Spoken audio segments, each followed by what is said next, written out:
माननीय न्यायाधीश डॉक्टर कुमार केतकर येत आहे हो.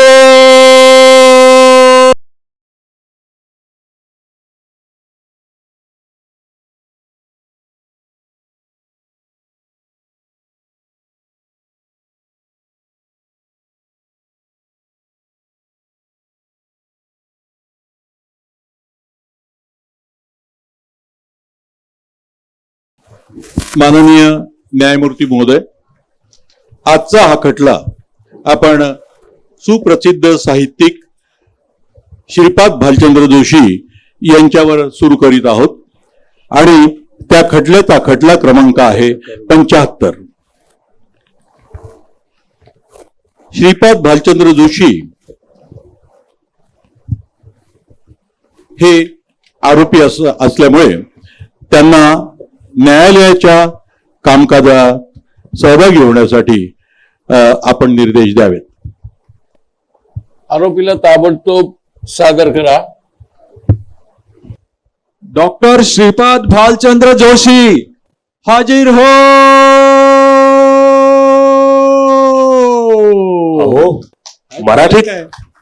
मराठीत बोला आणि आचार्य घ्या त्यांचं नाव. हो आचार्य डॉक्टर नाही, आचार्य श्रीपाद भालचंद्र जोशी उपस्थित व्हा.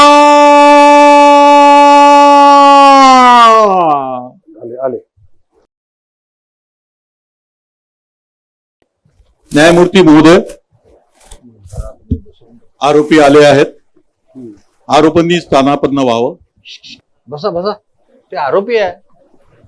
न्यायमूर्ती महोदय, आरोपींवर अनेक आरोप आहेत आणि आरोपी आजपर्यंत कोणाच्या हाती लागत नव्हते. आता ते हाती लागले आणि त्यांच्यावर खटला सुरू करण्यात आलेला आहे आणि खटला आपल्या समोर सादर होत आहे आणि त्या खटल्याचा क्रमांक 75. त्यालाही काही विशेष महत्व आहे. तर फिर्यादीतर्फे, फिर्यादी हे साहित्य सरकार आहे महोदय, आणि फिर्यादीतर्फे वकील ऍडव्होकेट अतुल भुसारी आणि ऍडव्होकेट मोहन पांडे हे काम पाहत आहेत. वकिलांना बोलवा. वकील साहेब पांडे आणि वकील साहेब भुसारी हाजीर हो. न्यायमूर्ती महोदय, महोदय, आरोपीने आपला वकील घेतलेला नाही, त्यामुळे आरोपीला वकील करण्याची संधी देण्यात यावी. श्रीपाद भालचंद्र जोशी आरोपी यांना आपला वकील सादर करायचा आहे का, असल्यास कोण आहे? नाही न्यायमूर्ती महोदय, आरोपी आपलं स्वतःच संरक्षण करण्यास समर्थ आहे. आरोपीला कायदेविषयक सहाय्य घेता येईल तर आपला काय विचार आहे? नाही, आरोपी स्वतः प्रश्नांची जे काही तपासणी असेल त्याला सामोरं जाईल. मग खटला क्रमांक 75चं कामकाज आता सुरू करण्यात यावं, कारण आरोपीने वकील घेणार नाही असं जाहीर केलेलं आहे. विनोद, खटला सुरू होतोय. आपले नाव? आपले नाव? मला डॉक्टर श्रीपाद भालचंद्र जोशी असं म्हणतात. ओ, श्रीपाद भालचंद्र जोशी की doctor Shripad Bhalchandra Joshi? Doctor Shripad Bhalchandra Joshi. Doctor आहेत का? हा. अरे थांब, मला की नाही सकाळपासून जरा सर्दी पडशाने खूपच बेजार झालोय. मला की नाही डॉक्टर सकाळपासून असं घशाला खूप हे असं सर्दी पडशा. शरीराचे डॉक्टर नाहीत ते. मग ते आचार्य पदवी मिळालेले डॉक्टर आहेत, PhD. सॉरी मला वाटलं की म्हटलं गोळ्या घेऊन घेतल्या असतात. आरोपींनी एक महत्वाची गोष्ट प्रथम पूर्ण केली पाहिजे, ती म्हणजे शपथ घ्यायला हवी.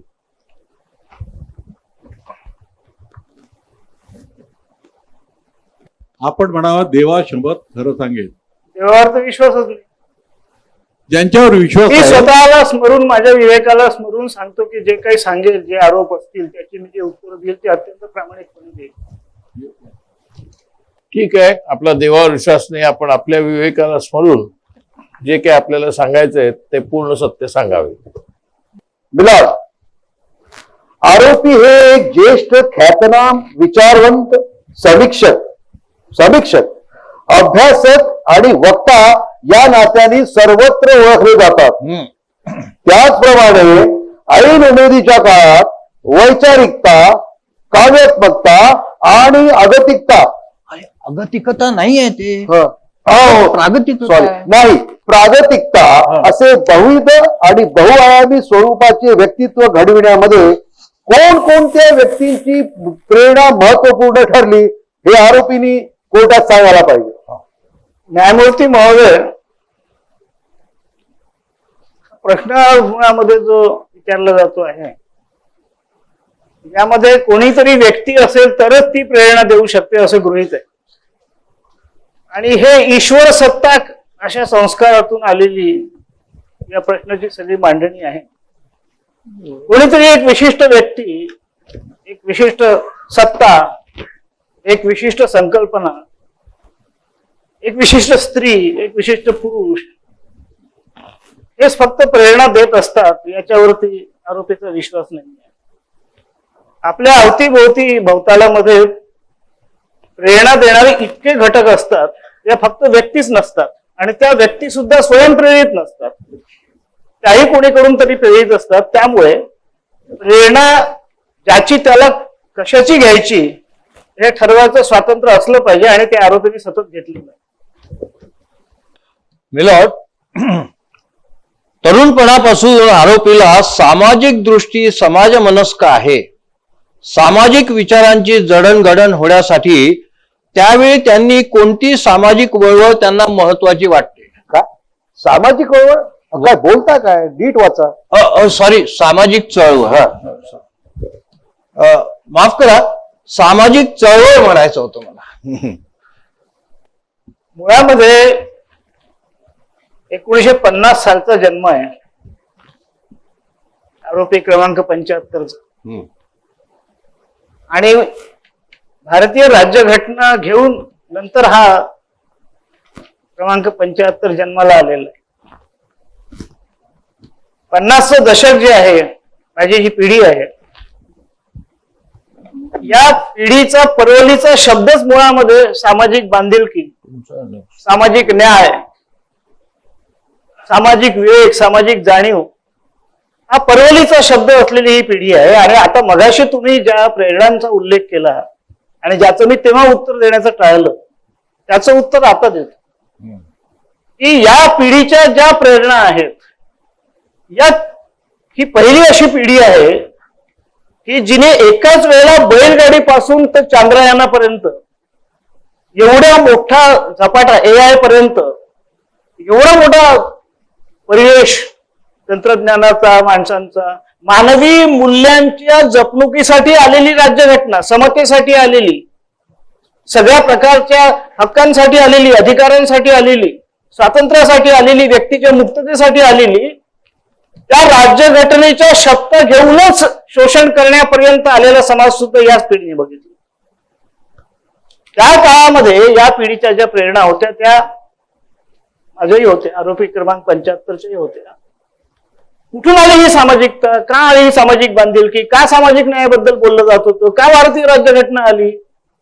ही राज्यघटना या देशातल्या हजारो वर्षांच्या प्रचंड मोठ्या लोकसंख्येला शिक्षणापासून, अर्थसत्तेपासून, न्यायापासून जे काही वंचित करण्यात आलेलं असेल, त्या स्वातंत्र्यानंतर प्रत्येक माणसाला, प्रत्येक जातीच्या, उपजातीच्या, प्रत्येक संस्कृतीच्या, प्रत्येक धर्माच्या ही राज्यघटना सर्व धर्मीयांना समान न्याय देते, समान मानते, कोणालाही वरचा आणि खालचा मानत नाही. दुर्दैवानी अद्यापही या पिढीवर जो संस्कार ज्या राज्यघटनेचा झालेला आहे आणि जिच्यासाठी ही पिढी आणि हा आरोपी क्रमांक 75 तळमळतोय, ते अजूनही वयाच्या 75व्या वर्षी त्याला ते स्वप्न राज्यघटनेचं साकार झालेलं दिसत नाहीये.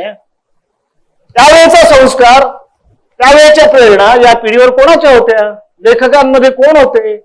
लेखकांमध्ये बंगालच्या लेखकांची भाषांतरं होत होती. टागोरांपासून बरेडकर, शरदचंद्र चॅटर्जी यांना अनुवादित करत होते. या पिढीवरती, महाराष्ट्रातल्या पिढीवरती महात्मा फुले असतील, डॉक्टर बाबासाहेब आंबेडकर, शाहू यांची नावं घेतली जातात. गांधी, आंबेडकर, लोहिया, सगळे स्वातंत्र्य सेनानी ही जी पिढी आली ती या सगळ्यांनी जे काही दिलेलं होतं त्या संचिताच्या पार्श्वभूमीवर आली. त्यामुळे ही पिढी कोणी एका विशिष्ट दैवताच्या पिढीने घडलेलीच नाही.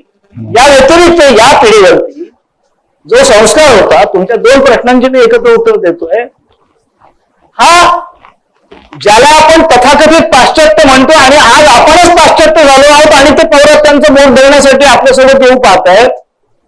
आपण अभारतीय झालो, आपलं अभारतीयकरण झालं. पाश्चात्यांना पाश्चात्य म्हणत म्हणत आपण पाश्चात्यांच्या सगळे जे काही दोष सांगत होतो त्याच्या पलीकडे सगळे दोष आपल्यामध्ये घेऊन घेतले जे त्यांच्यातील नसतील.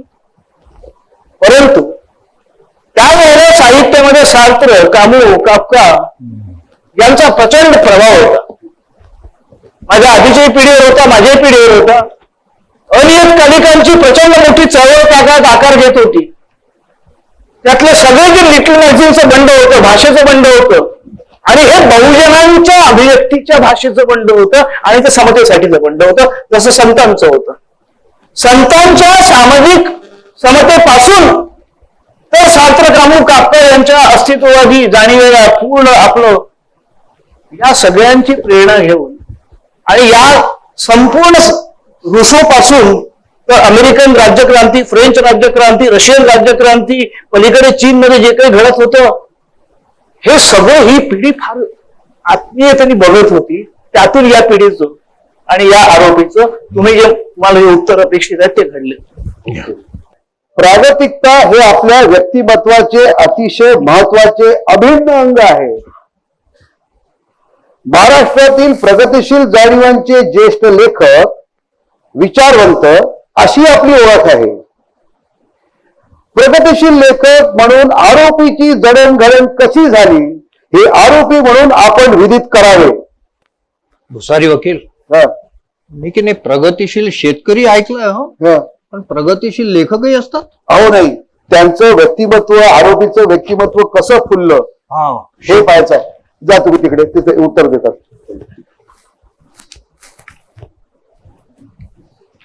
संयुक्त महाराष्ट्राची चळवळ जी होती ती घडताना बघत होतो आम्ही लहानपणी. आणि आम्ही नागपूर विदर्भात असल्यामुळे विदर्भ आंदोलनही बघत होतो एकाच वेळी. हा जो सगळा प्रगतिशीलतेचा प्रांत आहे, आपल्याकडे काही काही संज्ञा उच्चारल्या की त्याला एक लेबल लावायचं आहे. प्रगतिशीलता ही, प्रगतिशील म्हटला म्हणजे तो कम्युनिस्टच असायला पाहिजे. ठेकेदारी नाही आहे कम्युनिस्टांची प्रगतिशीलता. प्रगतिशील लेखक संघ मी जेव्हा इथे स्थापन केला, चालवला, फुलवला, वाढवला, तेव्हा आमचं पहिलं वाक्य हेच होतं की प्रगतिशीलता ही काही आपल्याला मार्क्स पासून घ्यायची गरज नाहीये आणि ही काही फक्त कम्युनिस्ट पक्षाची किंवा कम्युनिस्ट विचारवंतांची ठेकेदारी नाहीये. तुमचे संत प्रगतिशील नाही आहेत का? म्हणा तुम्ही प्रगतिशील नाही आहेत. डॉक्टर बाबासाहेब आंबेडकर प्रगतिशील नाही आहेत का? म्हणा तुम्ही प्रगतिशील नाही आहे. म्हणता का?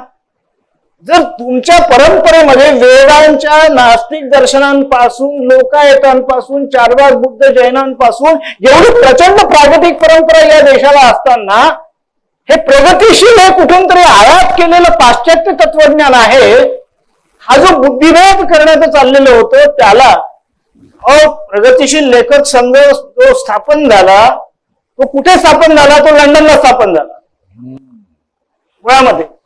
आणि त्याचे पहिले कोण होते?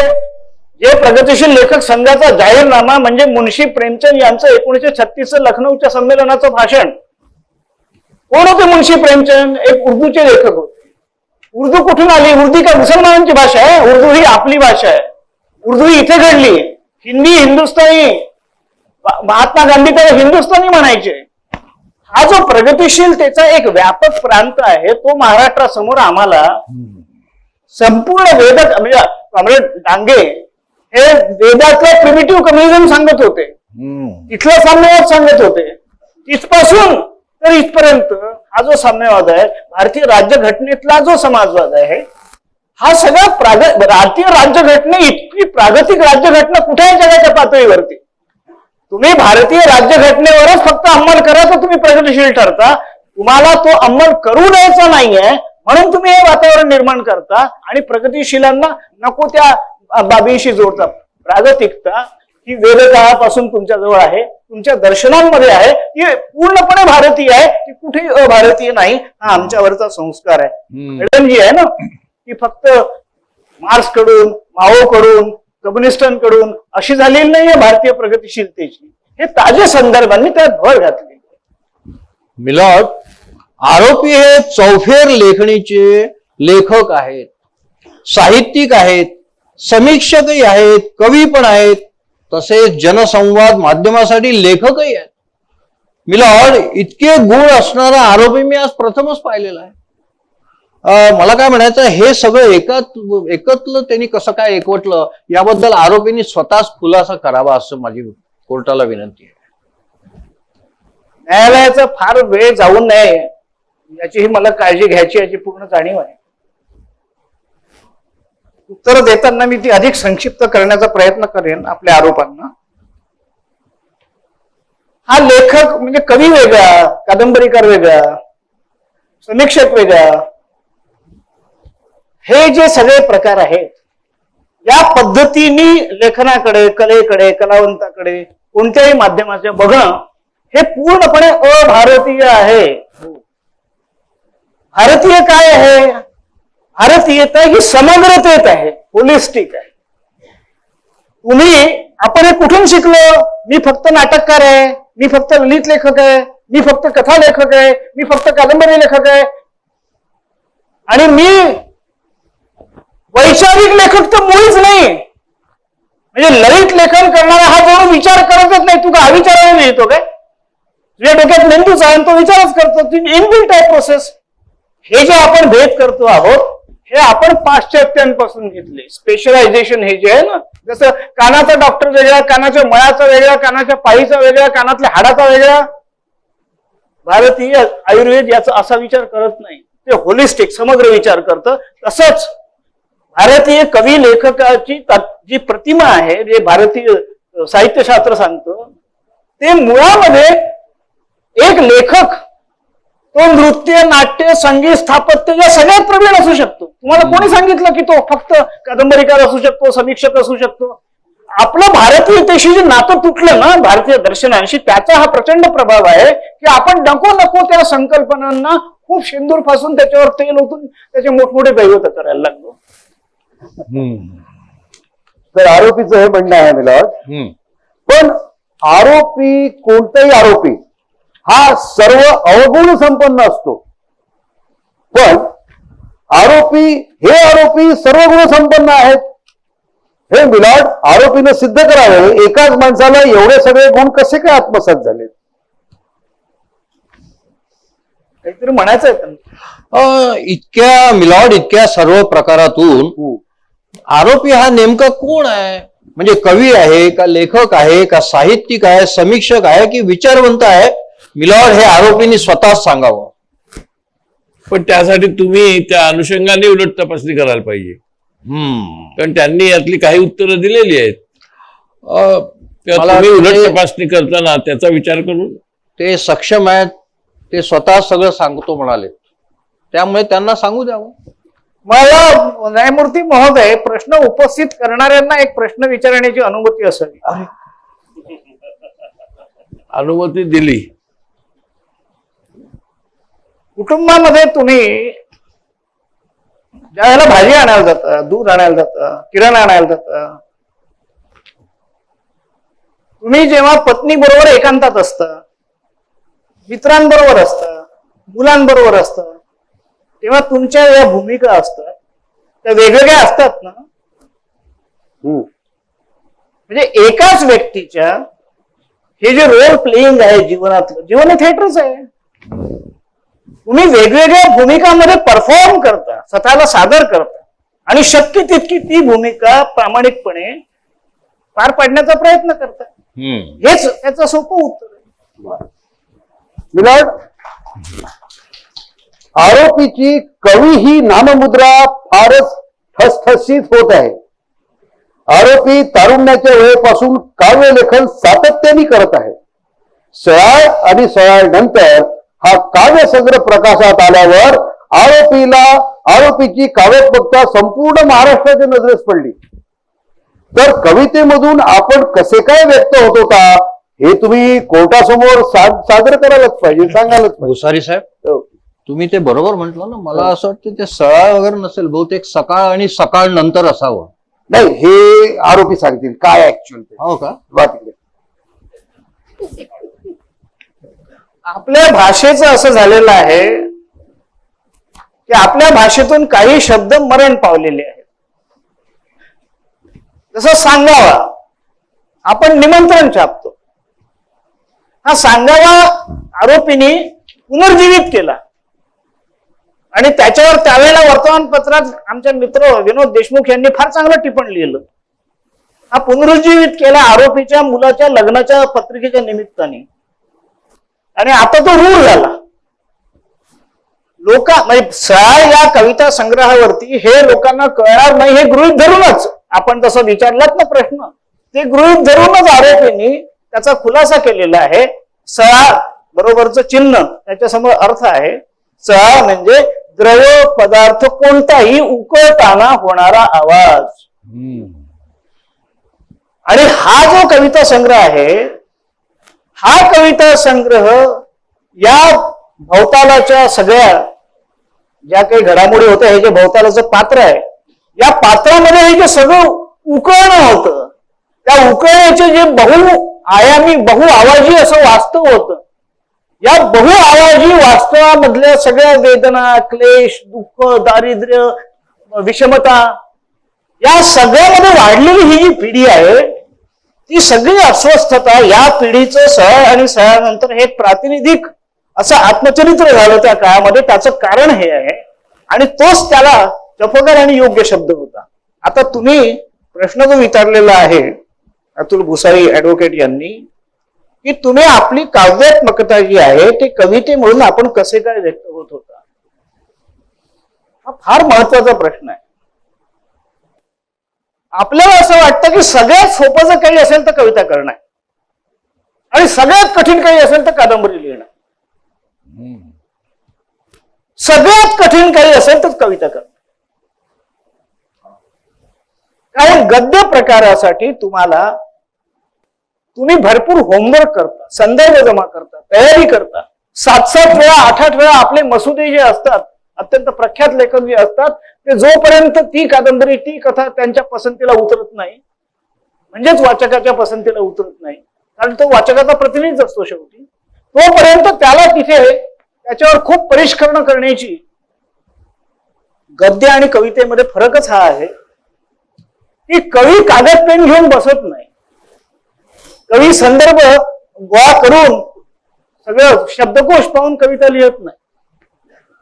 कविता हा वाङ्मय प्रकारच आणि काव्य ही संवेदनाच अन्य सगळ्या वाङ्मय प्रकारापेक्षा किंवा कला प्रकारापेक्षा कवीला कवित्व जे त्याचं सिद्ध करते, त्याला प्रचंड क्लेश, प्रचंड यातना भोग हा कवी नवरा म्हणून वागतो, बाप म्हणून वागतो, कार्यालयात कारकून म्हणून वागतो किंवा प्राध्यापक शिक्षकही असतो. त्याचं काहीच वाटत नाही लोकांना की हा असं काहीतरी जगत असेल. कवीच्या, लेखकाच्या, कलावंताच्या ज्या आत्मपीडा आहेत त्यातून कवी घडतो आणि ती त्याची एकट्याची नसते. हा परकाया प्रवेश असतो, कारण हा अनिर्वाचित प्रतिनिधी आहे जनतेचा, निवडून न दिलेला. याचं त्याला भान असतं की मी जे व्यक्त करतोय हे माझं नाहीये. हे सगळं जे मी बघतोय, पाहतोय, जगतोय, ते संवेदन जे माझ्यामध्ये येत आहे, माझ्या मेंदूत असलेल्या प्रक्रियेमुळे जे बोधन मला होत आहे, आणि त्याचा माझा जो काही पिंड आहे त्याच्यावरती जो संस्कार माझ्या आत होतोय तो कागदावर होत नसतो. कविता कागदावर लिहिली जात नाही. हा तरी कविता जेव्हा कागदावर लिहिली जाते किंवा संगणकावर, हा फक्त प्रिंटर आहे. कविता इथून नाही लिहिली जात, कविता इथूनही लिहिली जात नाही, कविता इथून लिहिली जाते. आणि इथून ती लिहिल्या जाण्यासाठी जे रसायन तयार व्हावं लागतं ते फार आत्मक्लेश करून घेणारं असतं. स्वतःला सोलत जातो कवी आणि तो इतका सोलत जातो की कांदा भाजा सोलल्यानंतर काहीच हाती लागत नसतं, किंवा वाळू जशी पूर्ण हातून निसटून जात असते तशी कविताही अनेकदा हातून निसटून गेलेली असते. कवीची कितीही श्रेष्ठ कवी असो, त्याची प्रत्येक कविता ही श्रेष्ठ असतेच असं नाही. अनेक त्याला न पटणाऱ्या कविता लिहिल्या गेलेल्या असतात. हा, मला वाटतं कवितेबद्दलच एवढं आशयघन वक्तव्य आता आपल्याला कळलं. बरोबर आहे. तर कविता या आशयघन असतात. विलाट, या लेखन प्रकाराला कविता या लेखन प्रकाराला आरोपीनं वेगळ्याच उंचीवर नेऊन ठेवलेला आहे. बापरे, इतक्या वरती? हो, का बरं, खाली जागा नव्हती का? त्यांच्या घरी मी गेलो होतो तेव्हा सगळं घर ट्रॉफीजने भरलेलं होतं.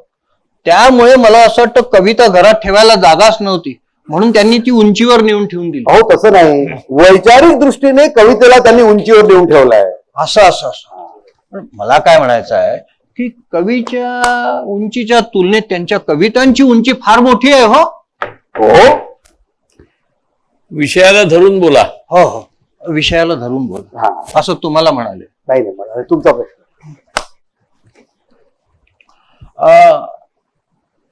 मिलॉर्ड, आरोपीचे समीक्षात्मक लेखन अतिशय समृद्ध स्वरूपाचं आहे. एका मूल्यात्मक दृष्टीचा, गंभीर प्रवृत्तीचा, प्रागतिक आणि ज्वालाग्रही समीक्षक असं म्हणून. अरे काय, नीट वाचा, ज्वालाग्रही नाही ते, नीट वाचा तुम्ही. हो, मर्मग्राही समीक्षक अशी यांची ओळख आहे. आपली दळणवळण कशी गेली, आपली जडणघडण कशी होत गेली याबद्दल आपण थोडक्यात पण सविस्तर माहिती द्यावी. हे पूर्ण आत्मचरित्र सांगण्यासारखं आहे. थोडक्यात पण सविस्तर. थोडक्यात पण सविस्तर. हो.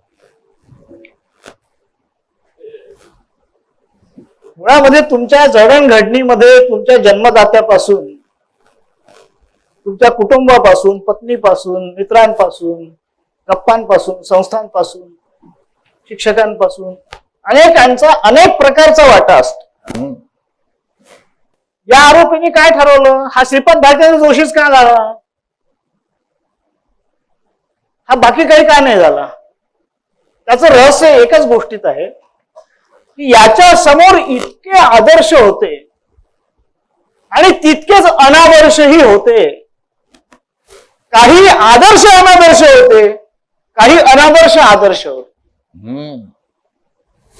इतक्या आदर्श अनादर्शांमधून आपल्याला नेमकं काय व्हायचंय याचा चॉईस जो आहे हा कसा तयार होत असतो कवीचा, लेखकाचा? त्याला स्वतःला तो कुठे आणि कधी सापडतो? माझी पिढी, हिच्या वाचनाचा क्रम काय होता? ही बाबुराव अर्नाळकर वाचत आलेली पिढी. त्याची प्रगती कशी होत गेली? बाबुराव अर्नाळकर नंतर मग तो वयामध्ये आल्यावर थोडासा नासी फडकेकडे जात गेला आणि त्याच वेळेला त्याला खांडेकर उपलब्ध होते, त्याच वेळेला त्याला साने गुरुजी उपलब्ध होते, त्याच वेळेला त्याला अण्णाभाऊ साठे उपलब्ध होते. आता याच्यातले त्याला खेचणारे कोण होते?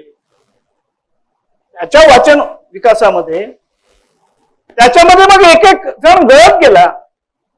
नासी फडके गळत गेले, खांडेकर वरत गेले, अण्णाभाऊ साठे वरत गेले. हे जे घडत गेलं या सगळ्या घडणावळीमध्ये सगळ्यात महत्वाचा भाग हा होता की आपण जे आदर्श असलेले पण त्यांच्यातले जे अनादर्श आपल्याला दिसतात आहे अशा थोर आदर्शांना नकार देणे. मला हे व्हायचं नाहीये, ते व्हायचं असं करता करता परिस्थिती ही आली की इतक्या लोकांना नाकारावं लागलं. काय नकार देण्यासारखं व्यवस्था संपूर्ण नकार देण्याची होती, ही पिढीच मुळात व्यवस्थेला नकार देणारी होती. या नकार देण्याच्या प्रक्रियेमध्ये तुम्ही साकार होत जाता. तुमच्यातला लेखक, कवी, व्यक्ती हा साकार होत जातो. हा आरोपी असा साकारत गेला. ही जी जडणघडण आहे, पण तुम्हाला जर त्याचे संदर्भ अधिक हवे असतील तर याचा जेव्हा जन्म झाला, हा जिथे राहत होता ती शांतीनगर नावाची वस्ती होती. या वस्तीतून समोर स्मशानात जळणारी प्रेत दिसत होती. वय वर्षे 1 ते 4. ते स्मशान जे आहे ते इतकं जवळच होतं, दूर असलं तरी त्याच्या ज्वाळा ज्या होत्या, याच्या घडणीमध्ये म्हणजे वय वर्ष 5 ते 15 या 10 वर्षात याच्या वाट्याला काय आलं, याच्या वाट्याला जो परिवेश आला, याच्या वाट्याला जी शाळा आली, याच्या वाट्याला जे कॉलेज आलं, हे सगळं अब्राह्मणी होतं. त्यामुळे या कवीवरचा जो तुम्हाला बहुजन संस्कार दिसतोय त्याचं रहस्य त्याच्या वाड्यामध्ये आहे. या वाड्यामध्ये सगळ्या जाती उपजातीचे लोक, वेगवेगळ्या धर्माचे, हे सगळे 3 मजले एकत्र राहत होते. आणि हा आईस्क्रीम विकत, पेपर विकत, केळं विकत असं सगळं ते जीवन बघत एसटी स्टँडवरचं, रेल्वेच्या प्लॅटफॉर्मवरचं. म्हणजे नारायण सुर्वेंच्या कवितेत जसा मार्क्स त्यांना भेटला तसा या कवीला मार्क्स वाड्यात आधीच भेटलं वाचायच्या, त्यानंतर वाचला. प्रश्न घ्या. त्याची शाळा बहुजन समाजाची, दलितांची, त्याचं कॉलेज बहुजन समाजाचं, दलितांचं, त्याचे मित्र सुद्धा ब्राह्मणी परिवेशातली. त्यांची घरं जी आहेत मोमीनपुऱ्यातली, इंदोऱ्यातली, जाटतरोडीतली, इमामवाड्यातली, ही पाहिल्यावर रडल्याशिवाय राहू शकत नव्हता. इतकी ती आत्मीय संवेदनाची घडण जी तुम्ही म्हणताय कवीची, वेगळेपण जे माणसाचं, ते तुम्हाला वयाच्या 75व्या वर्षी त्या वयातलं पाणी तुमच्या डोक्यामध्ये आणून देतं, इतकं ते जपलं जातं. ही जी जपणूक आहे याच्यामध्ये तुमच्या आधीच्या काही प्रश्नांची उत्तरं सामावलेली आहेत. मिलाड, आरोपीची जडणघडण कशी झाली याची कल्पना आतापर्यंत आपल्याला आली. मिलाड, आरोपीच्या समग्र लेखनाला विचारशीलतेचे भक्कम अधिष्ठान आहे. मिलाड, आरोपी हे मुळामध्ये कवी आहेत, लेखक आहे, शिवाय माध्यम तज्ज्ञ आहे. प्रसार माध्यम आणि जनसंवाद या विषयाचा आरोपीनं बारकाईनं अभ्यास केला आहे. शिवाय माझ्या माहितीप्रमाणे आरोपी नागपूर विद्यापीठाच्या जनसंवाद विभागाचे विभाग प्रमुख होते. तरीही आरोपीचे सर्व माध्यमांबाबत मत फारसे चांगले नाही. त्याचा आरोपीनं खुलासा करावा. आरोपी एवढ्या त्वेषाने आणि उत्कटतेने बोलतायत की त्यांना किमान पाणी तरी देण्यात यावं. कारण मगाशी त्यांचा आवाज आभारी आहे न्यायमूर्ती महोदय. उद्या कदाचित पेपरमध्ये छापून येईल, न्यायमूर्ती साहेबांनी आरोपीला पाणी पाजले. मुद्दा असा आहे की आज आपण जे काही आहोत, man is what the messages he gets. मनुष्य हा त्याला मिळणाऱ्या संदेशांची निर्मिती असतो. एक काळ असा होता की आपल्या घरामध्ये काय होतं, परवचा वाचला जायचा. संध्याकाळी मुलांना काही संस्कार घडवणारं बाबी शिकवल्या जायच्या, दिवा लावला जायचा, सकाळी रांगोळी काढली जायची, अंगण असायचं, सडा टाकला जायचा. एक मंगलमयता आणि पवित्रता आणि शुचितेचे वेगळे संस्कार घरामध्ये पोथ्या वाचल्या जायच्या, काही पारावणं व्हायची, कीर्तनं व्हायची, प्रवचनं व्हायची. संस्कार केंद्र ही होती, शाळा होती, शिक्षक होते. या सगळ्या संस्कार केंद्रांचा अपमृत्यू झाला. कशामुळे झाला? तो झाला नवीन संवादाच्या माध्यम आणि तंत्रज्ञानाने जी माध्यम आपल्या घरात शिरली, मग जी आपल्या हातात आली आणि जिने आपल्या मेंदूचा 24 तास 24/7 कब्जा घेतला, त्याच्यातून आपण संस्कारित व्हायला. आपण आता सध्या माध्यम संस्कारित आहोत. आपण शिक्षण संस्कारित नाही, शिक्षक संस्कारित नाही, कुटुंब संस्कारित, हे यांच्या कोणावर संस्कार आहे. सगळ्या कुटुंबावर 24/7 प्रत्येक जण त्या खोक्यामध्ये पाहतो, नाही तर मोबाईल मध्ये पाहतो, युट्यूब मध्ये पाहतो. आणि ही माध्यमं कोणाची आहेत? आपण भाषा निरक्षर आहोत, आपण संस्कृती निरक्षर आहोत, आपण माध्यम निरक्षर आहोत. आपण असे नव्हतो. आपण जोवर भारतीय होतो, भारतीयांनी इतकी माध्यम साक्षरता, संस्कृती साक्षरता, भाषा साक्षरता जगाच्या पाठीवर कुठेही सापडणार नाही. परंतु गेल्या 80, 90, 100 वर्षामध्ये म्हणजे ब्रिटिशांच्याही काळात देखील नाही, आपण स्वतःच्याच 75, 77 वर्षाच्या काळात हा जो 80, 90 वर्षाचा आपला समाज आहे, याच्यामध्ये वेगाने परिवर्तन गेल्या 3 दशकात जी घडलेली आहेत ती 90 नंतर घडली. आपल्याकडे युरोपात ती 100 वर्ष आधी घडली होती. ते त्यातून होरपळून निघाले होते आणि तिथे टीव्ही बंद आंदोलनं झाली. माध्यमांच्या म्हणजे टीव्ही का बंद केला पाहिजे, पुस्तकं लिहिली गेली, शिबिरं घेतली गेली, आंदोलनं झाली. 2-2 करोडची सदस्यता असलेली turn on life, turn off TV नावाच्या चळवळी झाल्या. त्यांच्याकडे हे झालं त्यावेळेला आपण पूर्णपणे त्यात अधीन होतो. कोणाची आहे ती माध्यमं?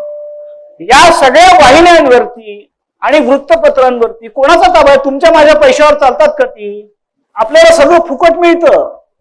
एक वृत्तपत्राचं प्रोडक्शन कॉस्ट मध्ये तुम्हाला घ्या म्हटलं तर तुम्ही घेणार नाही विकत एकही वृत्तपत्र. म्हणजे तुमच्या वतीने कोणीतरी तुम्ही जे काही पाहता, जो संस्कार तुमच्यावर होतो, ज्या प्रतिमा दिसतात, ज्या बाया दिसतात, जे द्वेष, सूड, हिंसा जे काही तुम्हाला घराघरात पोहोचवलं जात आहे, कोण पोहोचवतं? कोण युद्ध पोहोचवतं?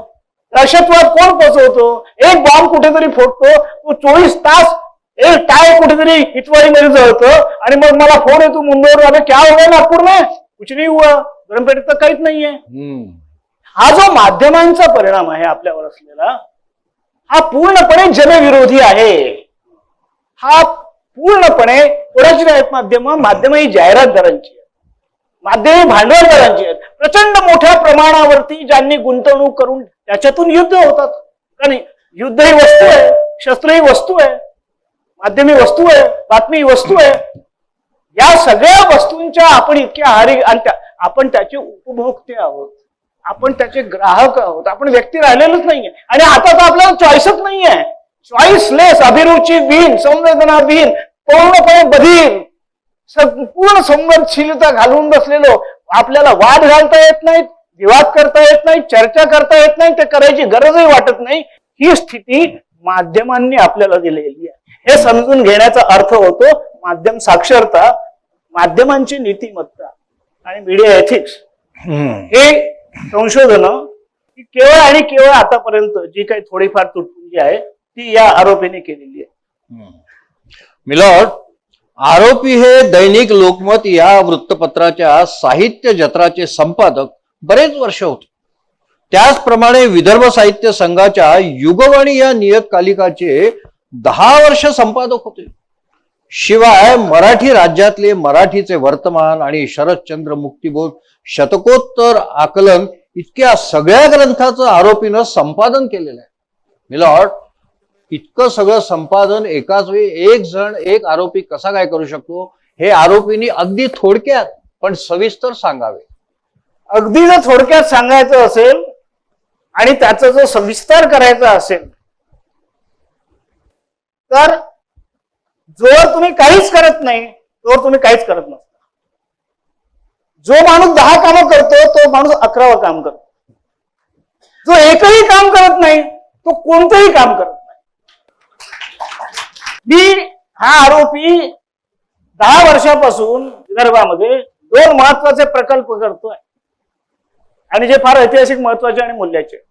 एक आहे विदर्भाचा सांस्कृतिक इतिहास, जो प्रत्येक विभागाचा लिहिला जावा. पानसरे आता दिवंगत झाले, पण मूळ योजना जी होती ती प्रत्येक विभागाचा सांस्कृतिक इतिहास समोर आल्याशिवाय स्थानिक इतिहास, स्थानिक माणसाचं चरित्र, चारित्र्य, रीती रिवाज, परंपरा, त्यातली प्रागतिकता, त्याची संवेदना, हा सगळा इतिहास लोकांपर्यंत पोहोचतच नाही. आपला खरा आपल्याला कोणीतरी लिहून ठेवलेला कोणता तरी इतिहास जो आहे आणि मग त्याच्यामध्ये आपण आपल्या पद्धतीने जी सरमिसळ करतो, लोकल हिस्ट्री नावाची इतिहासात संकल्पना. त्या त्या भागाचा, त्या त्या गावाचा स्थानिक सांस्कृतिक इतिहास लिहिलं जाणं, त्या त्या भागाचा वाङ्मयीन इतिहास लिहिलं जाणं, तोपर्यंत तिथली प्रतिभा जी आहे, कोणीतरी 4च नावं माहित असतात मुंबई पुण्याच्या लोकांना विदर्भातली, 5वं नावही माहित नसतं अनेकदा. ही जी स्थिती आहे, त्यामुळे आपण संयुक्त महाराष्ट्र म्हणतो, महाराष्ट्र एक झाला, पण आपलं भाषिक सांस्कृतिक सौहार्द आणि ऐक्य अद्याप प्रस्थापितच झालेलं नाही. ही जी कारणं असतात. परंतु हे काम करण्यासाठी तुम्हाला लोक लागतात. 1-1, 2-2 लाख रुपये आता ज्या प्राध्यापकांना मिळत आहेत त्यांना कामच करायची गरज संपलेली आहे. मी महामंडळाचा अध्यक्ष असताना म्हटलं होतं की प्राध्यापकांचे पगार 25,000 करा. आत्ता मराठीच्या विकासाला सुरुवात होते. त्यांना 5,000 रुपये सांगा की हा प्रोजेक्ट कर, 5,000 घे, हा महत्वाचा प्रोजेक्ट आहे, 10,000 घे. जेवढा पैसा तो वर्षाला कमावतोय त्यापेक्षा अधिक काम कर, अधिक पैसा कमावा.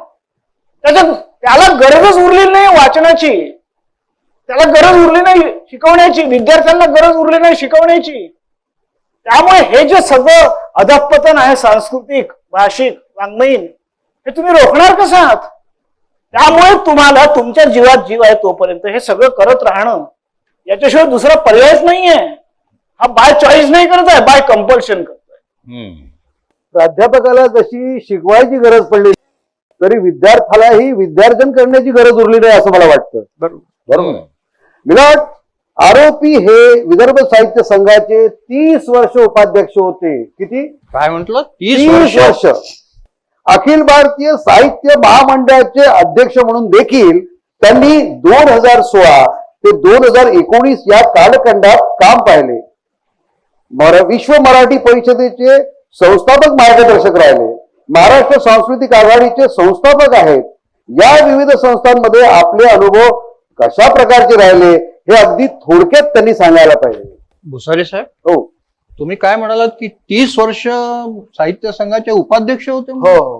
आपण 30 वर्षात एकदाही त्यांना चान्स मिळाला नाही अध्यक्ष म्हणाला, म्हणजे सिटी सिनियरिटी प्रमाणे तरी? अध्यक्ष हा अध्यक्ष असतो, उपाध्यक्षाला खूप काम करावं लागतं तिकडे.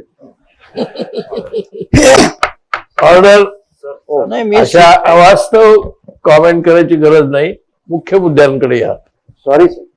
विदर्भ साहित्य संघ ही आणि मी यांचं नातं जे आहे ते रक्ताचं आहे, घामाचं आहे.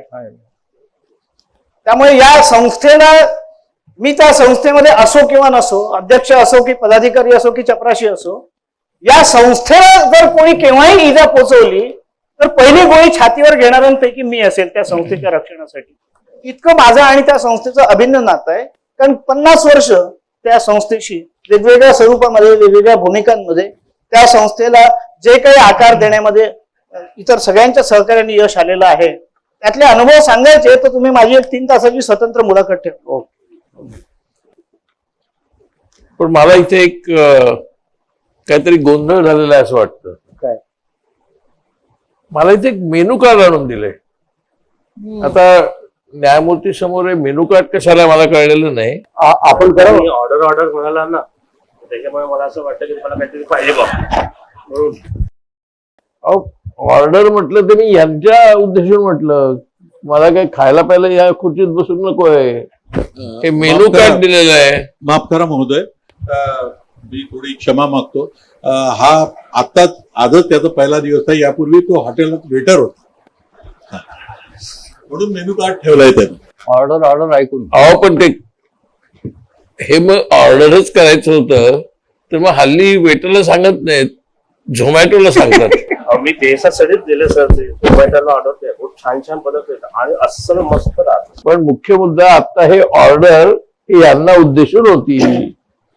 त्यामुळे तुम्ही तुमचा जुना व्यवसाय सोडून द्या. तू हे हा खटला झाल्यानंतर मला भेट, मी तुला ट्रेनिंग देतो. सर विषयांतर होत आहे. आपण खटला. हो, ताबडतोब सुरू करा. बोला. मग मिलॉट, आरोपीने मराठी भाषेला अभिजात दर्जा मिळावा यासाठी सतत लढा दिलाय. मराठी भाषेच्या संरक्षणासाठी, संवर्धनासाठी निष्ठापूर्वक लढा देतच राहिले आहेत.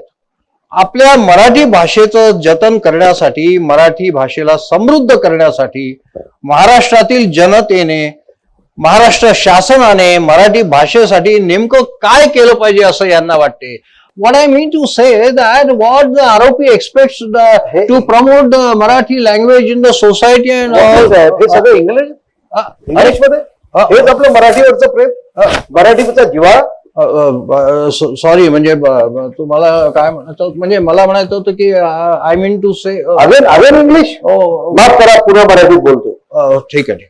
चल मिलॉट, आरोपीच्या चिंतनातून, आरोपीच्या भाषणातून सतत महाराष्ट्राच्या संस्कृतीबद्दलची काळजी, चिंता व्यक्त होत आली आहे.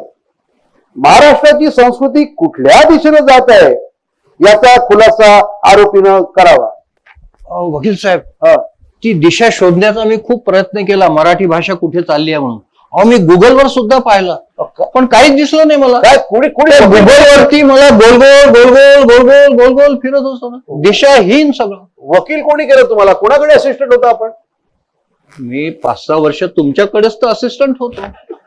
हा.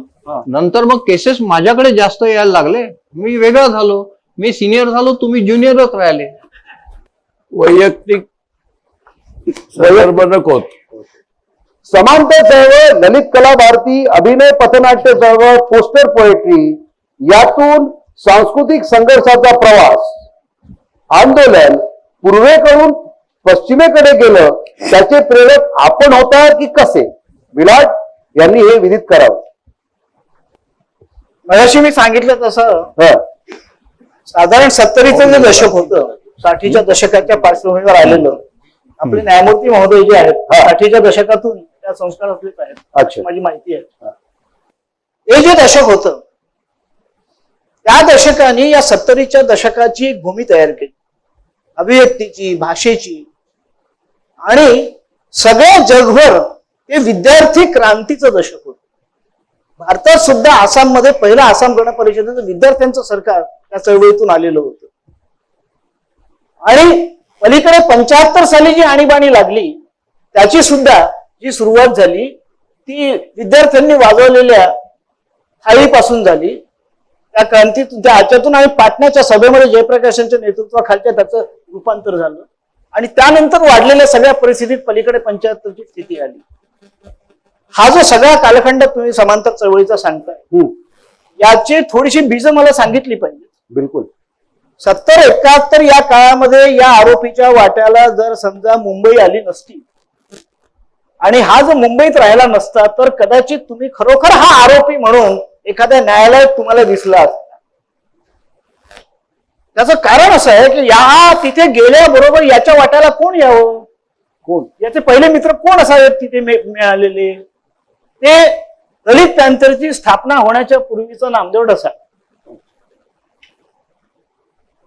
प्रल्हाद चंदवणकर, चंद्रकांत खोत, भाऊ पाध्ये, हे जे वाट्याला आलं, हा सगळ्या त्या अनियतकालिकांच्या चळवळीतून झालेल्या संस्कारातून. आणि त्या काळात विद्रोह नावाचा अनियतकालिकच आमचा मित्र नामदेव काढत तसा, ते घेऊन तो आला, तेव्हाच आमचा पहिला परिचय झालेला होता. गोलपिठा नावाची जी नामदेव ढसाचा कविता संग्रह, गोलपिठा नावाची मुंबईत वस्ती आहे हे सुद्धा अनेकांना माहित नसतं. आणि ती वस्ती कशाची आहे, कोणाची आहे, कुठली आहे, कुठे आहे तो चौक, तो जो अलंकार टॉकीज आहे, हा जो सगळा भूगोल नामदेवमुळे आम्हाला बघता आला. त्या काळात आम्ही तिथे रस्त्यावर कविता वाचन करत असतो. त्या कविता वाचनातून रस्त्यावरच्या जे काही वातावरण तयार होतं, त्या वातावरणातून लोकांपर्यंत कला पोहोचवण्याची बीज, म्हणजे लोकांच्या कला आणि कलावंत प्रोसेनियम जे होतं, हे प्रोसेनियम सोडून थिएटर जे आहे ते थेट लोकांना भिडलं पाहिजे, लोकांच्या विषयांचं झालं पाहिजे, लोकांना लिहिता आलं पाहिजे, लोकांचे विषय हे रंगभूमीचे विषय व्हायला पाहिजे. मध्यमवर्गीयांची रंगभूमी होती प्रोसेनियम थिएटर जे होतं ते. जगामध्ये सगळीकडे एकाच वेळेला समांतर घडत होतं. त्यामुळे समांतर चळवळ जी आहे, आणि हे नुसते नाटकापुरतं नव्हतं, कवितेपुरतं नव्हतं. आमचं आंदोलन ललित कला भारतीचं हे न्यायमूर्ती महोदय समांतर कला आंदोलन होतं. म्हणजे रस्त्यावरती लोकनृत्यांपासून, लोकगीतांपासून, तर रस्त्यावरती चित्रकला आणण्यापासून, रस्त्यावरती शिल्पकलेची प्रदर्शनं नेण्यापासून, रस्त्यावरच्या कवितेपासून तर रस्त्यावरच्या नाटकांपर्यंत हे रस्त्यावरच्या नाटकांची प्रेरणा तशी पहिल्यांदा जी या देशाला दिली ती दिली बादल सरकारच्या, उत्पल दत्तनच्या इकडच्या पॉलिटिकल थिएटर. ते पॉलिटिकलच होतं थिएटर. ते कुठेही ताकाला जाऊन भांडण लपवणारं थिएटर नव्हतं की नाही मी राजकारणाशी माझा काही संबंध नाही, मग राजकारण हा माझा काही प्रांत नाही. अरे राजकारणाच तर तुझं सगळं जीवन नियंत्रित करताय ना, या कामभावनेपासून, कामवासनेपासून तर तुझ्या बुद्धीच्या प्रेरणेपर्यंत प्रत्येक गोष्ट राजकारण नियंत्रित करतं. आणि कोणी सांगितलं तुला राजकारण हे गुंडांची आहे, हे अपवित्र आहे. तू जोपर्यंत सांस्कृतिक राजकारण करत नाहीस उन्नयनाचं समाजाच्या, तू जोपर्यंत, आणि हे कोण करणार, हे भाषा साहित्य आणि संस्कृतीच करणार, कारण राजकारण ही भाषेतून घडतं, संस्कृती भाषेतून घडते, संस्कृती आणि भाषा अभिन्न असते, संस्कृती भाषा घडवते, भाषा संस्कृती घडवते. हा लेखक कार्यकर्त्यांची, माझी पिढी ही लेखक, सतीश काळसेकर ही लेखक कार्यकर्त्यांची पिढी होती. दलित साहित्य हे सगळे लेखक कार्यकर्ते होते. आणि दलित पॅन्थर ही महाराष्ट्रातल्या सवर्णांना सुद्धा डिकास्ट करणारी अशी एक प्रचंड प्रभावी चळवळ होती. दलित पॅन्थर ही फक्त दलितांची नव्हती. दलित पॅन्थरच्या सोबत असलेले आमच्यासारखे हे जन्मानी उच्चवर्णीय असलेले असे कितीतरी गोतावळा, नामदेवचा, दया पवारचा, अर्जुन डांगरेचा, रवी पवारांचा एक प्रचंड मोठा तरुणांचा असा सगळा, जसा कुमार सत्तनशीलकडे होता, अशी एक मोठी ती फौज होती. त्याची ह्या सगळ्यांची बीज जी आहेत, मुंबईवरून नागपुरात आल्यानंतर एजीला परत इथे आम्ही ज्या वेळेला नाटकं करायला लागलो, मी सुद्धा थिएटर मधून आलो आहे, याच प्रोसेसिंग मधून आलो आहे. परंतु ज्या वेळेला आम्हाला जाणवत होतं की आपण बॉक्स सेटवर होतो, तेव्हा रंगभूमी नागपूरची समीप नाट्य म्हणजे काय, तिथे छबिलदास मध्ये काय घडतंय याच्या विरोधातलं होतं नागपूरचं थिएटर त्या काळामध्ये. पहिल्यांदा आम्ही गोची आणि भोपळा, चलरे भोपळा टुणूक भैरी मंडळाच्या सभागृहामध्ये इंटिमेट थिएटर करत, तेव्हा लोकांना कळलं की थिएटर, त्याला थिएटर म्हणतात, असं काहीतरी बसणं. त्यातला अनुसूत भाग काय होता की कलावंत आणि प्रेक्षक, लेखक आणि कलावंत, विचारवंत आणि सामान्य माणूस एका समान पातळीवर आणणं, त्यांच्यामध्ये समीपता निर्माण करणं, इंटिमसी निर्माण करणं. त्याला वाटलं पाहिजे की माझ्यात आणि लेखकात, माझ्यात आणि विचारवंतात, माझ्यात आणि या बंधांमध्ये, माझ्यात आणि भाषेत, माझ्यात आणि संस्कृतीत, माझ्यात आणि नाटकात काही अंतर नाहीये. हे अंतर पुसून टाकणारी ही सर्वसामान्य बहुजनावरती चळवळ होती. आणि ती मला आम्ही नागपुरामध्ये कवितांची सुरू केली, नाटकांची सुरू केली. हे जे वकील आहेत हे स्वतः त्या चळवळीतले आमचे एक अतिशय महत्वाचे नट होते. हे जे कोर्टामध्ये सहाय्यक आहेत हे त्या चळवळीतले महत्वाचे पुढारी होते. ही जी सगळी चळवळ होती अशा लोकांच्या भरोश्यावरती, म्हणजे मुख्य प्रवाही जी रंगभूमी होती तिला इकडे कवी अनिलांसारख्यांना सुद्धा रस्त्यावरती कविता वाचण्याचा मोह आवरता आला नाही. आणि मला एकदा तिथे तुमचं हे बघायचंच आहे, रायपूरच्या संमेलनात आम्ही प्रत्येक संमेलनाच्या बाहेर आमचं समांतर संमेलन असायचं, समांतर चळवळीचं. सगळा पेंडाल हा आमच्याकडे असायचा, तिथे परिसराला लोक नसायचे. अनिल मला म्हणाले की श्रीपाद एकदा मला तुमच्या कविता वाचायचीच आहे. रायपूरच्या संमेलनात आम्ही मंडपाच्या बाहेर अनिलांसाठी खुर्ची टाकली, अनिल बसले आणि अनिलांनी सारेच दीप कसे मंदावले आता ही जी कविता ऐकवली ती तुम्ही पूर्ण ऐकू शकतो, पण मी न्यायालयाचा वेळ घेऊ इच्छित नाही. हा जो प्रभाव होता, प्रस्थापित व्यवस्था जी पूर्ण विरोधामध्ये याच्यात जाऊ पाहत होती, तिच्यात सुद्धा परिवर्तन. दिनकर देशपांडेंनी वयाच्या 23व्या वर्षी आमच्या मुलाखत घेतली होती की तुम्ही जीवनात काय करणार आहात मुलं तरुण. त्यावेळेला लेस्ली सॉनी ट्रेनिंग प्रोग्राम फॉर डेमोक्रेसी जर्मनीचा, हे देशातून एक 20 माणसं दरवर्षी मुलं निवडायचे तरुण आणि त्यांना बंगलोरला ट्रेनिंग. आम्हाला लोकशाहीचं प्रशिक्षण हे मीनू मसानीने दिलं, नानी पालखीवाल्याने दिलं. कसं आम्ही लोकशाहीपासून अविभक्त होऊ शकतो, हा सगळा या चळवळीचा मूल्य संस्कार तो हा आहे. भुसारी साहेब, बोला. तुम्ही सरकारी वकील आहे ना? हा, तुम्ही आरोपीशी फार जवळीक साधताय, थोडं तिकडे वा बरं. होतो. आरोपी हे विसा संघाच्या आत आणि बाहेर करीत होते. हो, विसा संघ माहिती आहे ना तुम्हाला? हो, म्हणजे ते पूर्वी धनवटे रंगमंदिर होतं, तिथे कलाकार, साहित्यिक, कवी यांचा कट्टाच असायचा. अच्छा अच्छा. तिथे आता ऑटोवाले घर असे उभे राहतात. झाशीच्या राणीने ही साहित्य संघाकडे पाठ फिरवलेली आहे. हो ना, तेच ना? हा, तेच तेच विदर्भ साहित्य संघ. तर मला काय म्हणायचं आहे की आरोपीनं विदर्भ साहित्य संघाच्या फाटकाच्या आतला आणि विदर्भ साहित्य संघाच्या फाटकाच्या बाहेरचा अनुभव सांगायलाच पाहिजे. मिलॉर्ड, थोडक्यात पण सविस्तर. हा, थोडक्यात पण सविस्तर. हा अनुभव इतका मोठा आहे, मगाशी मी म्हटल्याप्रमाणे पुन्हा एक अभिरूप न्यायालय तुम्ही घ्या, पण थोडक्यात सांगतो, सविस्तर सांगत नाही.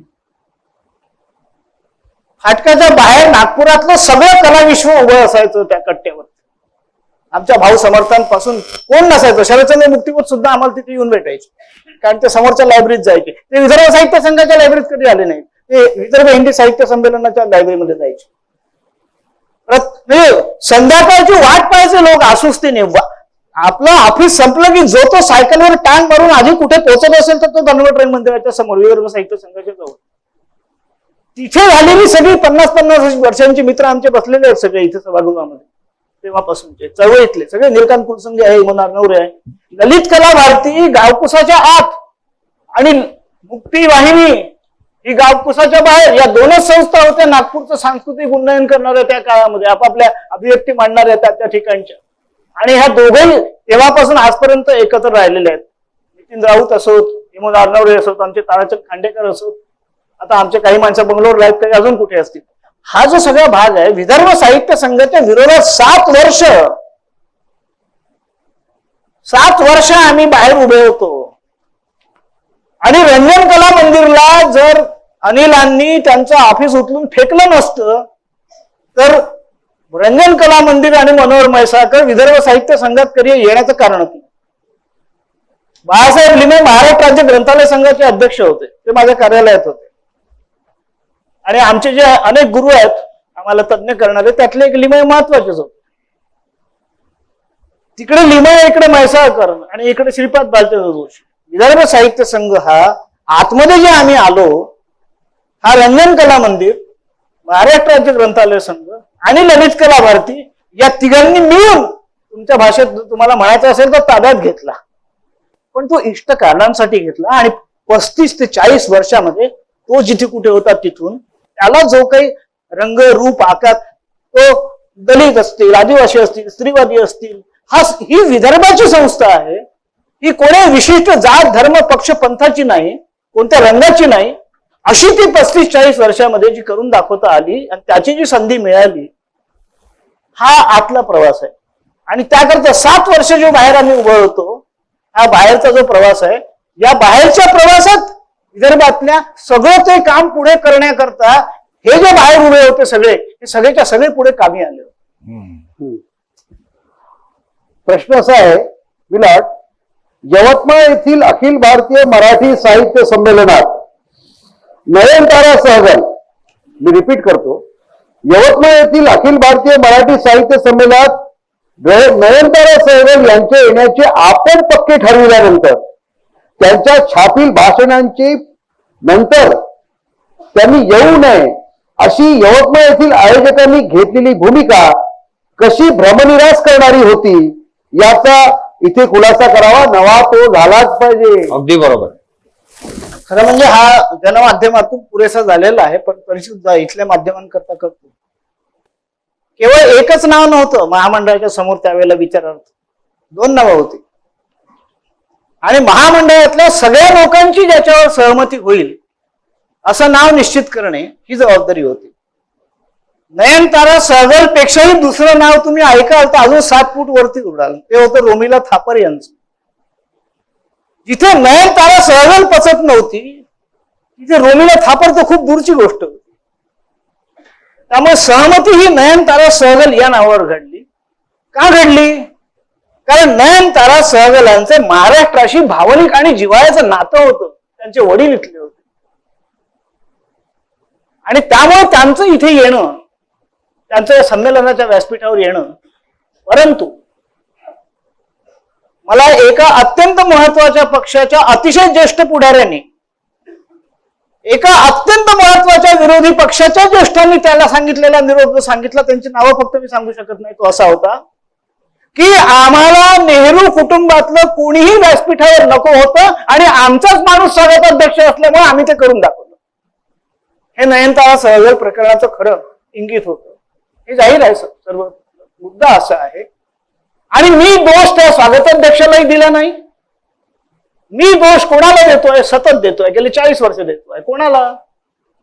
तुम्ही संमेलनं ही छोटी आदर्श आणि लोकवर्गणीतून जोपर्यंत करत नाही आणि साहित्य संमेलनं ही जोपर्यंत धन संपत्तीच्या आश्रयाने कोट्यवधी रुपये खर्चाची आणि अतिशय वैभवशाली आणि खूप लखाकाट चकचकाट आणि आपलं काहीतरी वैभव दाखवणे, आपलं स्वतःचं कर्तृत्व दाखवणे आणि साहित्य सोडून बाकी सगळं दाखवणे, या पद्धतीने जोपर्यंत होत राहतील तोपर्यंत अशा अनेक नयनतारा सहगल प्रकरण घडत राहणार आहे, असे अनेक सागरी अध्यक्ष येत राहणार आहेत. काय झालं नयनतारा सहगल प्रकरण? केवळ 1 कोटी रुपये स्वागताध्यक्षांनी धमकी दिली होती आयोजकांना की मी ते देणार नाही. आम्ही म्हटलं होतं की 1 पैसा देऊ नका. आम्ही आमच्या फक्त मी त्यावेळेला विदर्भ साहित्य संघाचा अध्यक्ष नव्हतो. जर असतो तर आमच्या घटनेमध्ये तरतूद होती की ऐन वेळी जर काय घडलं तर काय करायचं, ते संमेलन रद्द करण्याची तरतूद होती. ते 1 कोटी नाकारण्याचा सूचना आणि सल्ला मी दिलेला होता. दुर्दैवाने आमच्याच लोकांनी तो सल्ला नाकारून आयोजकांच्या बाजूने उभं राहायचं ठरवल्यामुळे आयोजकांची हिंमत झाली. मी आयोजकांना दोष देत नाही, हा व्यवस्थेचा दोष आहे. हा संमेलन नावाची जी यंत्रणा पूर्णपणे हायजॅक झालेली आहे आणि आता नयनतारा सहगल तर फार पलीकडे गेलाय. हो, दिल्लीचं संमेलन पूर्णपणे महाराष्ट्र सरकारने ताब्यात घेतलं होतं. अमळनेरचं, वर्ध्याचं संमेलन, ही जी उंची आता गाठली आहे संमेलनांनी, नयनतारा सहगल त्याच्यामुळे खूप छोटंसं प्रकरण इतिहासात ठरणार आहे. जोपर्यंत पुन्हा एकदा आपण लोकवर्गणीतून लोक आज विद्रोही साहित्य संमेलन केवळ 18 संमेलनं केली आहेत त्यांनी. मी नेहमी त्यांचा उल्लेख करतो आदर्श संमेलन म्हणून. का? ते जिथे जिथे संमेलन करतात तिथे 1 मूठ तांदूळ मागतात, 1 रुपया मागतात, जेवढं शक्य आहे तेवढं मागतात आणि त्या पैशातून, लोकांच्या पैशातून जितकं होईल तितकंच करतात. त्यामुळे ते ठामपणे आपल्या भूमिकेवरती ठाम. आम्हाला भूमिकाच नाहीये, आम्ही कशाला ठाम राहणार आहोत? आम्हाला भूमिका काय? आम्हाला सत्ता पाहिजे, संपत्ती पाहिजे, पैसा पाहिजे, लखागाट पाहिजे, चक्चगाट पाहिजे. याच्यासाठी साहित्य संमेलनं न्यायमूर्ती गारडेंनी जन्माला घातली नव्हती.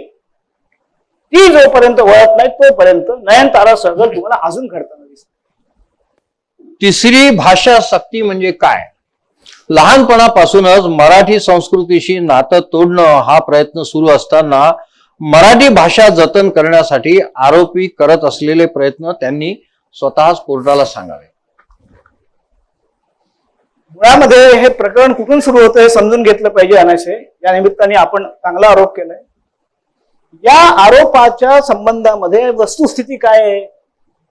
मुळामध्ये ही तिसरी भाषा काय, का आली, ही कुठून आली? इंग्रजी पहिल्यांदा या राज्यामध्ये सक्तीची केली गेली. त्या इंग्रजी सक्तीला डॉक्टर अशोक केळकरांसारख्या भाषा वैज्ञानिकांपासून आमच्यापर्यंत सगळ्यांनी कडाडून विरोध केला, जो आम्ही आजही करतो. मराठी राज्यामध्ये मराठी शिवाय कुठलाही विषय सक्तीचा असण्याची गरज नाही आणि मराठी सक्तीचीही गरज नव्हती. त्रिभाषा सूत्रानुसार प्रथम भाषा ही जर राज्यभाषा आहे तर ती आपोआपच आवश्यक आहे, पहिली भाषा आहे. तुम्ही इंग्रजी लादल्यापासून या राज्यामध्ये मराठी शाळांची अवहेलना सुरू झाली. पालकांसमोर अतिशय चकचकीत तुम्ही शाळा उभ्या करत गेल्या. ऑटोवाल्याच्या, रिक्षावाल्याच्या आणि भाजीवाल्याच्या मुलाला सुद्धा ज्याला जे शिक्षण परवडत नाही ते घ्यायला तुम्ही बाध्य करत गेले. त्या स्पर्धेमध्ये तुम्ही त्याला उतरवत गेले, ज्या स्पर्धेत तो धावू शकणार नाहीये. ही जी विषम स्पर्धा आली ही मराठी माध्यमांच्या शाळा बंद करण्याच्या धोरणामुळे आली. मराठी माध्यमांच्या शाळा म्हणजे कोणाच्या? या स्थानिक स्वराज्य संस्थांच्या, या जिल्हा परिषदेच्या, या सरकारच्या, या कॉर्पोरेशनच्या. यांनी या शाळा बंद करायच्या आणि त्याला विषम स्पर्धेमध्ये उभं करून, म्हणून आम्ही त्याच्या विरोधामध्ये भूमिका ही घेतली होती की 18,000 शिक्षक अतिरिक्त करून 14,000 शाळा हे राज्य बंद करायला निघालेलं आहे. आमच्या आढावाड्यानंतर मुख्यमंत्र्यांनी जाहीर केलं होतं की समायोजन सुद्धा स्थगित आहे. स्थगित असल्यानंतर जिल्हा परिषदेच्या अधिकाऱ्यांची हिंमत झाली की नागपुरातलीच एक शाळा समायोजित केली. हे काय राज्य काय चाललंय? कुठल्याही राष्ट्रीय शैक्षणिक धोरणामध्ये, लोकसभेमध्ये शिक्षण मंत्र्यांनी सांगितलं केंद्रीय की आम्ही कुठेही म्हटलेलं नाही आहे की तुम्ही पहिलीपासून भाषा सक्तीची करा, हिंदी काय किंवा तिसरी काय. तुम्ही 5वी पासून करा, 6वी पासून करा, 7वी पासून करा, तुमचं राज्य तुम्ही ठरवा. तामिळनाडूने ठरवलं, पूर्ण धोरण नाकारलं. केरळने ठरवलं, पूर्ण धोरण नाकारलं. आमच्या भाषा, साहित्य, संस्कृती, आमची मुलं यांना काय आवश्यक आहे आम्ही ठरवू. राज्य कशा करता असतं का? केंद्रीय राजवट आहे का इथे? केंद्र आणि केंद्राने म्हटलंच नाही ना. ही जी दिशाभूल सरकारने केली त्याच्या विरोधात हे वातावरण निर्माण झालं. तिसरी भाषा कुठेही सक्तीची नाही. आणि 1ली ते 5वी या कोवळ्या वयाच्या मुलांचा जो मेंदू आहे, आपल्याला भाषा म्हणजे काय हेच माहिती नाही. प्रत्येक भाषेची लिंग व्यवस्था वेगळी आहे. प्रत्येक भाषेतली क्रियापद्धत जी आहे ती वेगळी आहे. क्रियापदांची रचना वेगळी आहे. क्रिया विशेषणांमधून होणारा संस्कार वेगळा आहे. विशेषणांचा संस्कार वेगळा आहे. तो मुलगा ज्या घरात वाढतो, खेळतो, त्यांच्या सोबत त्याची जी भाषा असेल त्या भाषेत त्याला आधी सक्षम करा.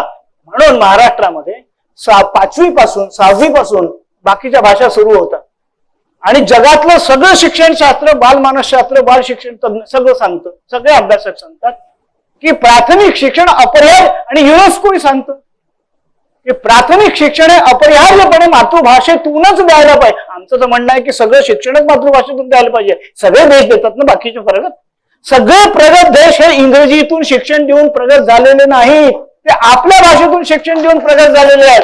तुम्हाला काय इंग्रजीची गरज पडते? आपल्या भाषा इंग्रजीच्या जागी तुम्ही आधुनिक ज्ञान, विज्ञान, तंत्रज्ञान, रोजगार, विकास, उन्नतीच्या संधीची भाषा का करू शकत नाही? कारण तुमचं ते धोरण नाही. तुमचे हितसंबंध इंग्रजीत, आता हिंदीत गुंतलेले आहेत. कारण एक देश, एक भाषा, एक रंग, एक झेंडा, एक नेता, हे राजकारण तुम्ही या राज्यात आणू पाहताय. तिसरी भाषा, तुम्ही दोन्ही शासन निर्णय रद्द केले. हिंदी सक्तीचा केला, मग तुम्ही तिसरी भाषा सक्तीचा काढला, तोही तुम्ही रद्द केला. आमची मागणी संपली होती. तुम्ही पुन्हा मागाव समिती नेमली, त्याला आमचा पुन्हा विरोध आहे. तिसरी भाषा सक्तीचं प्रकरण आहे. त्या कोवळ्या वयाच्या मुलांवर किती भाषा लादाल तुम्ही? त्याची एकही भाषा नीट राहत नाहीये. एक शिक्षकी आणि 2 शिक्षकी शाळा या सगळ्यात जास्त आहेत. तो एकच शिक्षक सगळे विषय शिकवतो. त्याला ना इंग्रजी धड येत ना मराठी धड येत, तर मुलांना काय शिकवणार आहे? कारण मुलांची मराठी पूर्ण बिघडलेली आहे. आपल्या मुलांना 8व्या वर्गातल्या 10व्या वर्गातल्या मुलांना ना पत्र लिहितायत ना मराठी वाचतायत. त्यामुळे हा जो तिसरी भाषा सक्ती नको, ही त्याच्याकडे. मला शेवटचा प्रश्न राहिला, त्यानंतर आपण कोर्टाचं कामकाज थांबेल. समांतर चळवळीबद्दल बरोबरच विद्यार्थी साहित्य संमेलनाबाबत आपण जिल्हा साहित्य संमेलन घेतली, ही सारी यशस्वी करेपर्यंत आपण मजल घातली, कशी घातली याचा खुलासा आपण करावा. मुळामध्ये मगाशी मी जे म्हटलं की लोकशाही ही भाषा, साहित्य, संस्कृतीची सजगता, माध्यमांबद्दलची सजगता आणि त्याबद्दलची अभिव्यक्ती आणि त्याच्यावर लोकाधिकार हा जोपर्यंत प्रबळ असत नाही तोपर्यंत लोकशाही निरर्थक आहे, जी आपल्या देशात दिसते आपल्याला. ती आपल्या भाषेत बोलत नाही, ती आपली अभिव्यक्ती करत नाही, ती माध्यमं जे करतात त्याचं अनुकरण करते. हे संपूर्ण लोक, तुम्हाला जर काम करायचं असेल, तुम्हाला जर समाजात परिवर्तन करायचं असेल, त्याच्यासाठी भाषा, साहित्य, संस्कृती वापरायची असेल, तर तुम्हाला एनिमी ऑफ द पीपल, लोकांचा शत्रू व्हावं लागेल. लोकांचा मित्र होऊन तुम्ही समाज परिवर्तन करू शकत नाही, कारण लोकांना ते परिवर्तन नको आहे. असे किती शत्रू आहेत तयार व्हायला, यावरती हा समाज किती परिवर्तित होतो किंवा होत नाही हे अवलंबून आहे. जिल्हा साहित्य संमेलन 40 वर्ष आम्ही जी मागणी करतो आहे ते आमच्या पाठपुराव्यामुळे आता किरण कुलकर्णी सचिव झाल्यावर मराठी भाषा विभागाचे पहिल्यांदा आम्ही तेव्हा म्हणत होतो की जिल्हा पातळीवरच्या संमेलनांच्या कार्यकर्त्यांना, तळ पातळीवरच्या, त्याला शासनाने मदत करावी. तेव्हा आम्ही 1 लाख मागत होतो, तेव्हा पैशाचं मूल्य जे होतं त्यात. आज ती 40 वर्षानंतरची मागणी, आता महत्व पटलं मराठी भाषा विभागाला. ते कशासाठी पटलं त्याच्यावर स्वतंत्र भाष्य करावं लागेल. परंतु आम्ही जिल्हा साहित्य संमेलनांना 36 जिल्ह्यामध्ये शासनाने शब्द आमचा वापरलाय. जिल्हा साहित्य संमेलन चळवळ महाराष्ट्रामध्ये रुजवण्यासाठी प्रत्येक जिल्ह्याला 5 लाख रुपये तुम्ही घ्या. संमेलन तुमच्या जिल्ह्यात सरकार देईल, पुढचे 2 वर्ष त्या जिल्ह्याला देणार नाही. ही खूप मोठी सांस्कृतिक क्रांती ठरू शकते जर जिल्हा पातळीवरच्या संवेदनशील कार्यकर्त्यांनी त्या संमेलनामध्ये भाषा, साहित्य, संस्कृतीच्या अंगाने समाज आणि भाषा, साहित्य, संस्कृती यांचं नातं जर नीट विकसित केलं तर या महाराष्ट्रामध्ये जे सांस्कृतिक परिवर्तन आपण अपेक्षा ज्याची करतोय त्याचं हे एक मोठं साधन आहे. त्याच्यासाठी आम्ही केलं. आम्ही संमेलनाच्या व्यासपीठावर मिरवण्यासाठी केलेलं नाही. भुसारे साहेब, तुमचे प्रश्न संपले का? हो, संपले. माझे तर संपले. मी काय म्हणतो, मला खूप थकल्यासारखं वाटतं. पुष्कळ प्रश्न झाले. आता कोर्ट त्याचं जे काम करायचं न्यायाधीश ते करत जाईल. मी काय म्हणतो, आपण संध्याकाळी थोडस बार मध्ये बसायचं का? काय काय बोलताय काय? बार मध्ये? बार मध्ये सगळेच तर वकील बसतात तिथे. कोर्टाची, वकिलांची बार रूम? हा, बार रूम. अच्छा, बार रूम म्हणतात का त्याला? तिथे आपण बसूया. न्यायाधीश महोदय आता निकाल देतील. न्यायमूर्ती महोदय, आरोपीवरचे सर्व आरोप, आरोपीने त्याचा केलेला खुलासा यावरून सारेच आरोप सिद्ध झाले आहेत, तेव्हा आरोपी कठीण शिक्षेस पात्र आहे. त्याला कठीणात कठीण शिक्षा दिली कठीण आणि कठोरात कठोर शिक्षा त्याला मिळावी, या शिक्षेसाठी तो पात्र आहे. आपण बोला. असं दोन्ही वकिलांचं मत आहे. हो.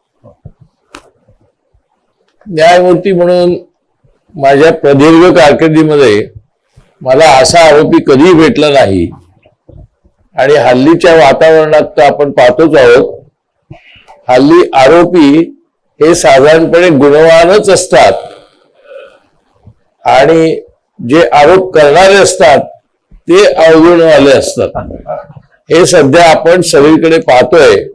आणि आत्ताच या घडीला मी ज्यावेळी बोलतोय त्यावेळेला असे कित्येक गुणवान आरोपी प्रत्यक्षात तुरुंगात आहेत, त्यांना जामीनही मिळालेला नाही.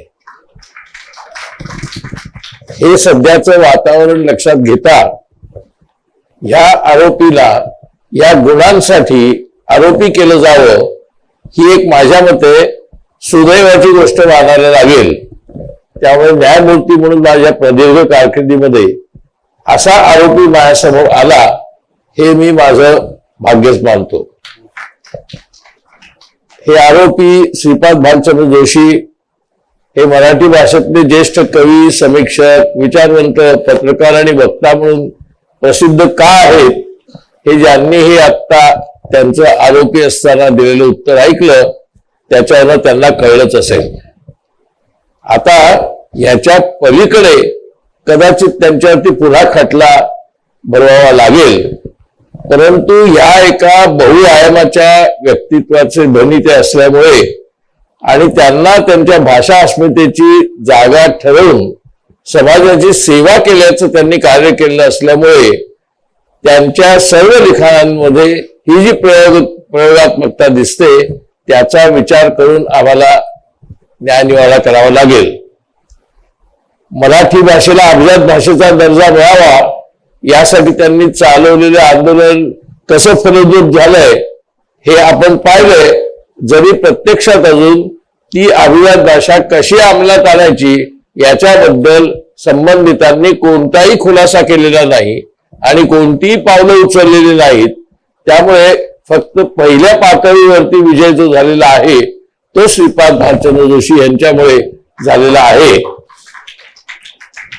त्यांची एकूण सगळी मुसाफरी आपण ओळखतोच. प्रायोगिक नाट्यलेखनामध्ये तर ते हातीच लागत नाही तितक्या आहेत.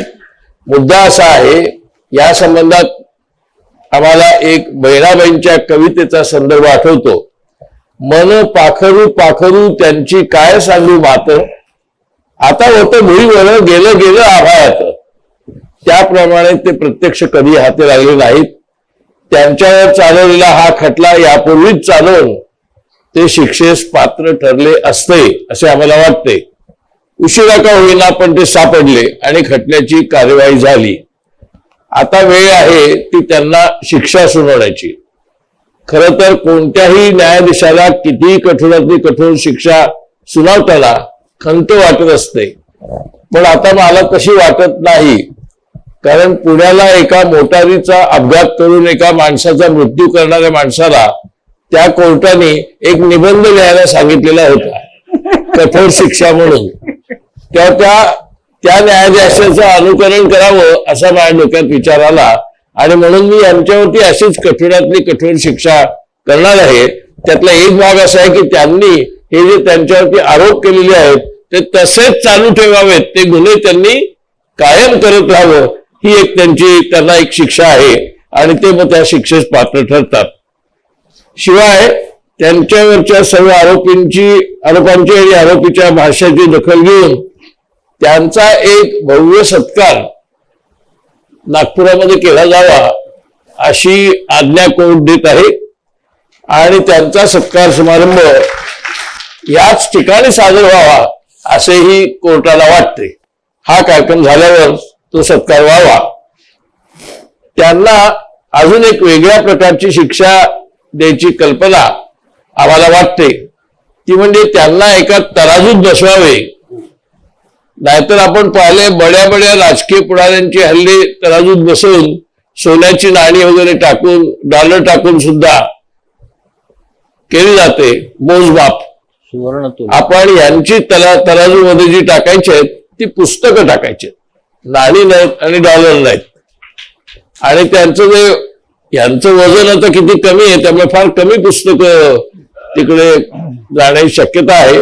तरी सुद्धा त्यांची ग्रंथतुला करावी असं न्यायालयाला वाटतं.